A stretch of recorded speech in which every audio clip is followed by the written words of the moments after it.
Assalamualaikum warahmatullahi wabarakatuh. Tahukah teman-teman, salah satu manfaat dari pembelajaran Anfisman yaitu menambah pengetahuan tentang persamaan dan perbedaan letak struktur tubuh manusia. Oleh karena itu, kami dari kelompok 6 akan mempresentasikan mengenai sistem saraf pusat dan sistem saraf otonom. Sebelumnya, terima kasih kepada Ibu Apoteker Mira Febrina MSc selaku dosen pengampu mata kuliah Anfisman 1. Berikut merupakan anggota dari kelompok 6. Perkenalkan, nama saya Alfian Rajab dengan NIM 2101110. Perkenalkan, nama saya Aufa Zalfa wa Afidesion dengan NIM 2101115. Nama saya Zahra Dwi Zulfa dengan NIM 2101117. Nama saya Indira Cantika dengan NIM 2101129. Saya Mauizah Fadilah dengan NIM 2101133. Saya Mutia Anggraini dengan NIM 2101141. Nama saya Oktaviani Muhadis, NIM 2101146. Nama saya Putri Johanda dengan NIM 2101149. Saya Rusnita Putri dengan NIM 2101153. Pada kesempatan kali ini, saya akan menjelaskan materi kami mengenai sistem saraf pusat dan sistem saraf otonom. Yang pertama, itu adalah sistem saraf pusat. Nah, kita harus tahu sistem saraf pusat ini terdiri dari apa saja dan apa fungsi dari sistem saraf pusat tersebut. Nah, di sini sistem saraf pusat terdiri atas otak dan sumsum tulang belakang. Dan adapun fungsi dari sistem saraf pusat ini adalah sebagai pengendali utama pada tubuh. Contohnya yaitu gerak refleks yang terjadi. Lalu kemudian apa saja sih lapisan pada sistem saraf pusat? Nah, di sini ada 4 lapisan pada sistem saraf pusat. Yang pertama ada durameter. Durameter ini adalah selaput terluar dari otak dan melekat pada bagian tengkorak bagian dalam. Yang kedua ada arachnoid.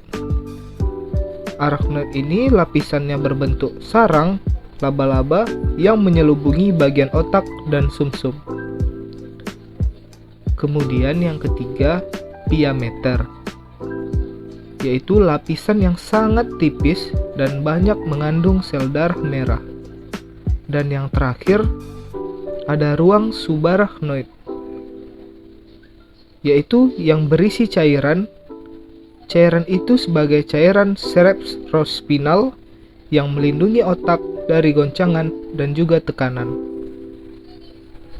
Selanjutnya, bagian-bagian pada sistem saraf pusat. Yang pertama, yaitu otak besar. Otak besar ini mengandung cairan cerebrospinal yang berguna untuk memberikan makanan otak dan melindunginya dari goncangan. Terdapat juga banyak pembuluh darah yang dapat berguna untuk memasok oksigen. Lalu kemudian ada otak kecil yang berfungsi sebagai pusat koordinasi gerakan antar otot yang terjadi secara sadar, seimbang, dan posisi tubuh. Dengan kata lain, pusat keseimbangan tubuh ialah pada otak kecil. Dan kemudian ada sumsum tulang belakang yang berfungsi sebagai pusat gerak refleks, sebab di dalam sumsum tulang belakang ini terdapat saraf sensorik, motorik, dan juga saraf penghubung. Baiklah, selanjutnya sistem saraf otonom. Sistem saraf ini berfungsi untuk mengontrol aktivitas tubuh yang sering terjadi tanpa kita sadari, seperti tekanan darah, detak jantung, hingga suhu tubuh. Sistem saraf otonom merupakan bagian dari sistem saraf motorik yang mengendalikan berbagai fungsi tubuh manusia, seperti halnya dengan sistem saraf lain. Sistem saraf otonom juga dapat mengalami kerusakan atau gangguan yang disebabkan oleh beberapa faktor. Fungsi saraf otonom berdasarkan kelompoknya. Sistem saraf otonom terbagi menjadi 3 kelompok, yaitu sistem saraf simpatik, saraf parasimpatik, dan saraf enterik. Ketiga kelompok saraf ini memiliki fungsi yang berbeda-beda. 1. Sistem saraf simpatik. Fungsi utama sistem saraf simpatik ini mengatur respons, fight or flight, yaitu mekanisme pertahanan tubuh terhadap situasi atau sesuatu yang dianggap sebagai ancaman atau bahaya.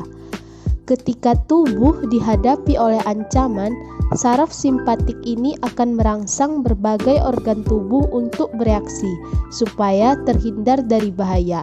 Misalnya, ketika Anda takut menghadapi hewan, tubuh secara otomatis akan berlari untuk menghindari hewan tersebut yang Anda anggap berbahaya.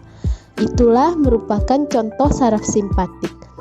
Selain itu, saraf simpatik juga dapat memicu berbagai respons dalam tubuh seperti mempercepat detak jantung, meningkatkan laju pernafasan, meningkatkan tekanan darah, melebarkan pupil mata, meningkatkan kewaspadaan, mengatur suhu tubuh, dan merangsang produksi hormon adrenalin. Yang kedua, sistem saraf parasimpatik. Fungsi utama dari sistem saraf parasimpatik ini adalah mengatur respon, rest and digest, yaitu mengontrol berbagai aktivitas tubuh saat sedang istirahat serta mengaktifkan pencernaan dan metabolisme. Fungsi dari sistem saraf parasimpatik ini berlawanan dengan fungsi sistem saraf simpatik karena membantu tubuh menjadi lebih rileks. Contoh, bila sistem saraf simpatik meningkatkan tekanan darah dan detak jantung, saraf parasimpatik justru sebaliknya, yaitu menurunkan tekanan darah dan detak jantung.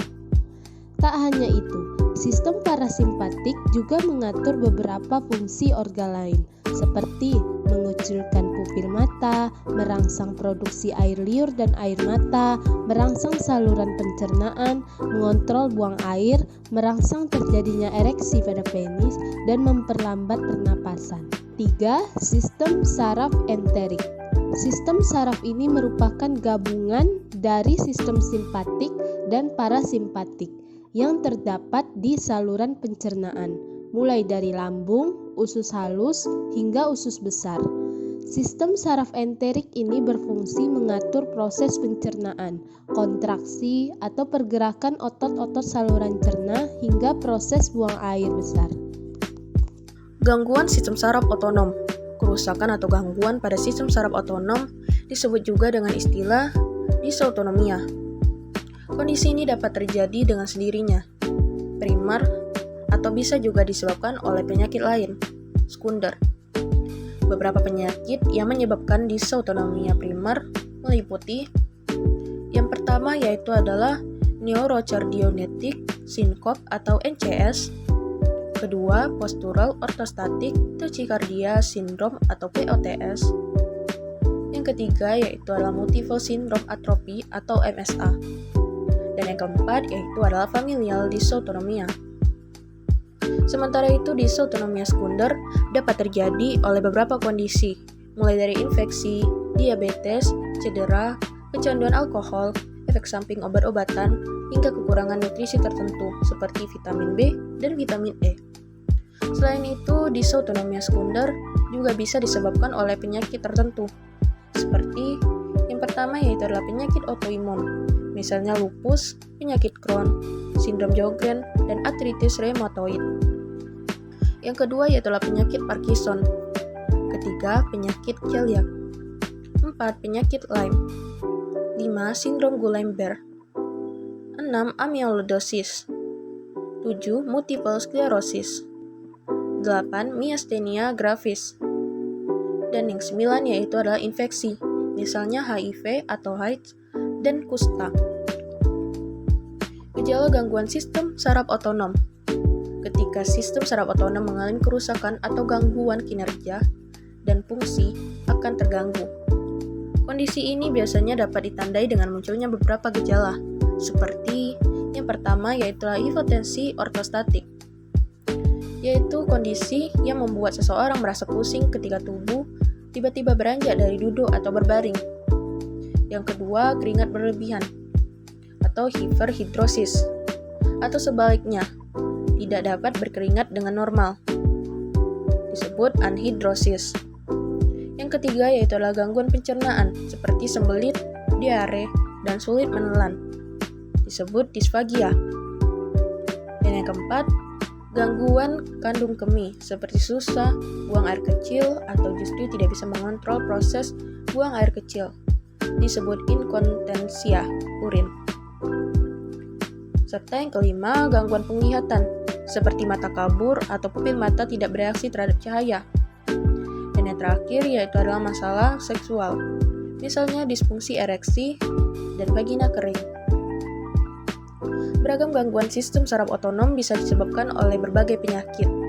Sebagian penyakit ini dapat disembuhkan dan tidak berbahaya, tetapi bisa juga berbahaya dan menyebabkan komplikasi yang fatal bila tidak segera diobati.